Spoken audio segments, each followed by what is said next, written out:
Hello and welcome to another episode of Rebel Rogue, where today I will be showing you how to make flame effects from cotton wool. Rebel Rogue. In this video, showing is a very loose term. I will be having a go at making some flame effects using cotton wool and seeing what the result looks like. If you want to follow along, if you get to the end of the video and find that I've actually managed something, then you will be needing some wire, some cotton wool, and something to cut wire with. You may also be needing some glue. Yes, super glue, probably, PVA glue. I don't entirely know what's going to work and what's not, so I suppose we'll find that out. I'm going to be making a flame effect for the flamer of this salamander. He's not painted yet, he will be painted easily by the time this video has gone out, probably last week he will have been painted. Yeah, it's very confusing doing things in the past for the future. It's strange, don't get into time continuum stuff. But the first thing is make sure you've got a drilled barrel. Drill your barrels, please. When you've got a drilled barrel, you'll find it's much easier to get the wire into the barrel. So, first thing I'm going to try is I'm going to take my wire, which I've kinked into a strange set of ridges, which is strange. I'm going to take my wire, I'm going to measure a length, I'm going to just roughly judge it with the model. How far away is it? You could do a full 8-inch flamer, but you know, I'm not going to do that, I'm just going to judge to about there. And then this is going to be the core of our flame. I'm not left-handed, why am I using it left-handed? YouTube makes you do weird things. Right, then get rid of your wire. Well, don't get rid of it, just get it away. You don't need it right now. Once you've got your little length of wire, and it's at a suitable length, I'm just going to trim that down a little bit more. There we are. You can then take your cotton wool. This is like cotton wool balls, I don't entirely know what it is. It's just cotton wool. And then I'm going to sort of thread this through cotton wool.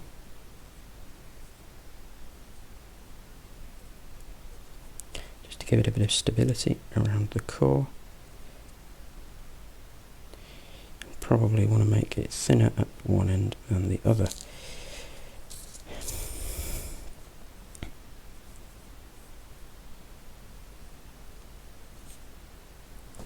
Yeah, I've got a bit of flame, and I want to make it billow a bit more, so I want a bit more billowy smoke. You can just see there I'm sort of shaping it into how I want it to be shaped.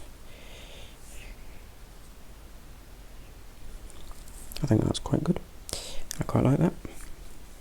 It's billowy flamey smoke stuff. And now I want to somehow affix it in place. I'm not entirely sure if PVA glue will work. I'm just going to test off camera to see if it actually works. Didn't mean PVA glue, I meant super glue. Didn't mean PVA glue, I meant super glue.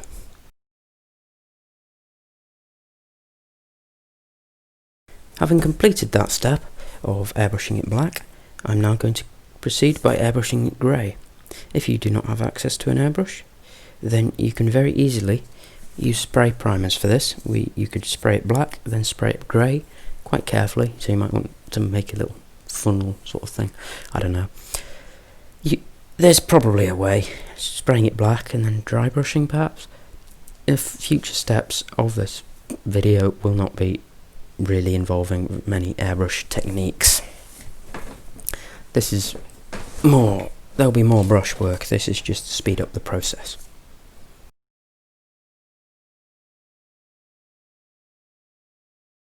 I would perhaps recommend choosing a lighter grey than that which I've chosen here, but any grey will pretty much, for the most part, work in this scenario.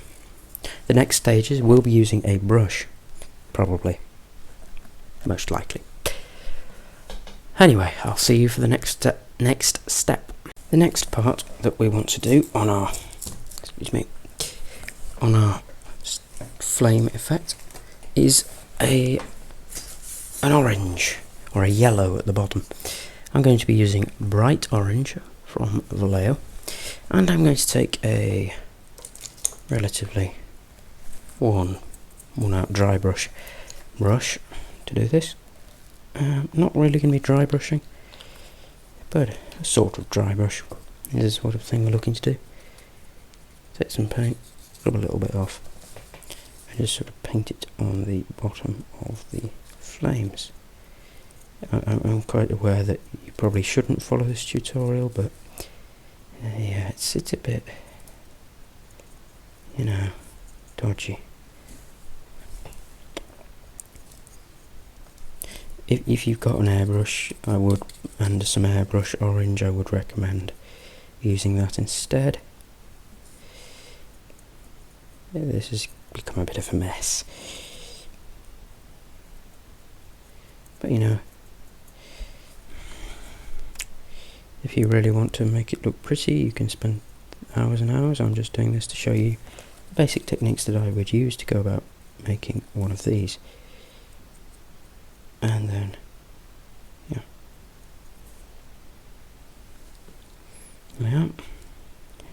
You can put a little bit more sort of flame effect into the smoke, like so, just to make it appear more fiery, flamey.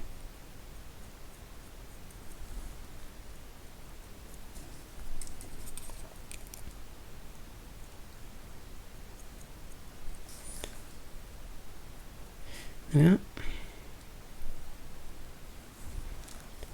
like so. Got a sort of flamey flame to it. You can probably do a better job than me. And then I'll do the same with a slightly brighter yellow. I'm going to be using deep yellow from Vallejo. And I'll be painting it in much the same way.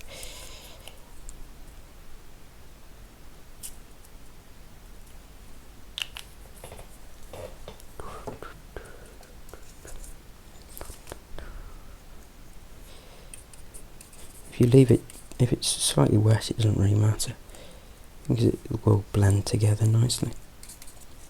Create a nice fiery effect. I'm quite aware this is slightly more smoke than fire, but the same techniques can be applied to making smoke markers for whatever game system you might play. So, I think that's pretty much finished. The rough idea of how to make a smoke marker. You can of course expand upon this idea, and you can always glue it into place on your model. I'm not going to glue it into place probably until I've finished painting the salamander, but yeah, you get the idea.